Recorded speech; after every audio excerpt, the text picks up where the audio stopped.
There's a specific kind of exhaustion that doesn't come from working too hard. It comes from agreeing too much. You felt it before.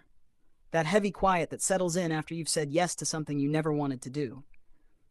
And somewhere between the smile you gave them and the sigh you kept to yourself, something small inside you disappeared. People who can't say no are often called kind, generous, reliable. But underneath those words, psychology has found something much stranger. Because saying yes when you mean no isn't really about kindness at all. It's about fear. And the fear underneath it is older, quieter, and far more human than anyone admits.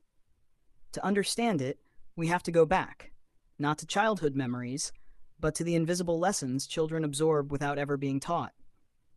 Somewhere along the way, you learned that love had conditions, that approval had a price, that being difficult was dangerous.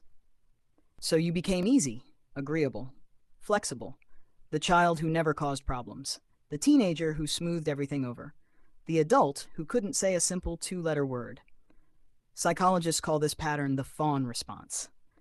It's one of the 4 survival reactions the human nervous system uses when it senses danger: fight, flight, freeze, or fawn.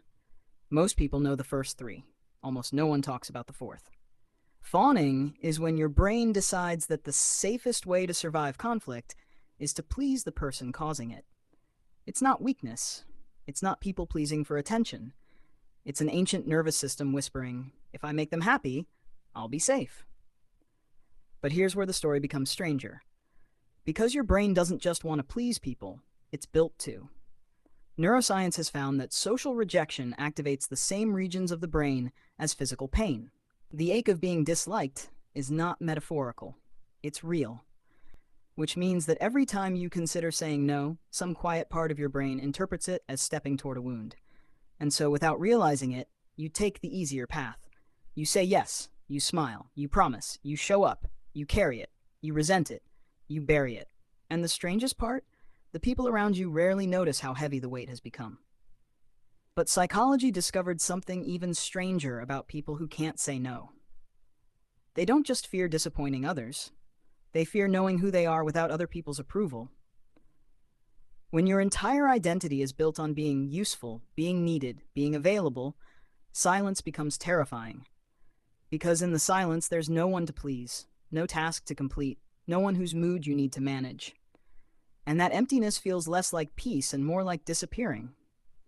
This is why people who can't say no often feel exhausted but restless, drained but unable to rest, full of thoughts but afraid of stillness.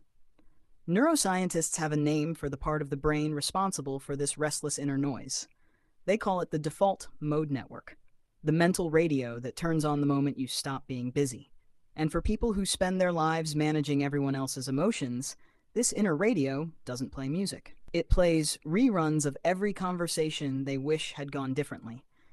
Every time they said yes when they wanted to say no. Every time they laughed when they wanted to leave.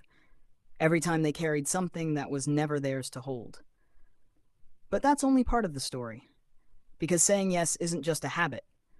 It's a feedback loop your brain has learned to reward. Every time you make someone else happy, your brain releases a small burst of dopamine.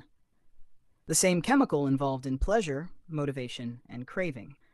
Which means kindness, over time, can quietly become a kind of addiction. Not to helping, but to being needed.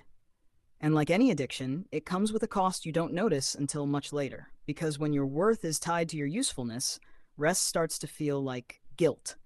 Boundaries start to feel like cruelty. And your own needs start to feel like inconveniences you owe someone an apology for. Most people never realize what happens next. The resentment you never allowed yourself to feel doesn't disappear. It settles. It waits. It gathers in the corners of your relationships like dust no one thinks to clean. And one day, over something small, a misplaced comment, a forgotten favor, a birthday no one remembered, it finally spills out. And it looks nothing like the tiny event that caused it. That's the quiet tragedy of people who can't say no. They aren't cold. They aren't dramatic. They aren't difficult. They've simply been holding a storm inside a very polite body. But the real reason people can't say no is much deeper than fear or habit. It's grief. Grief for the version of themselves they were never allowed to be. The version who would have said no easily, who would have asked for what she wanted, who wouldn't have flinched at someone's disappointment. Somewhere between being told to be good and being told to be quiet, that version of them slipped through the cracks. And every yes they didn't mean is a small letter to that lost self, a quiet apology for never being able to protect them. This is why learning to say no is never really about words. It's about permission. Permission to disappoint. Permission to be misunderstood. Permission to exist without earning it every single day. Psychologists have found that people who practice saying no in small, low-stakes moments slowly rewire the fear response beneath it.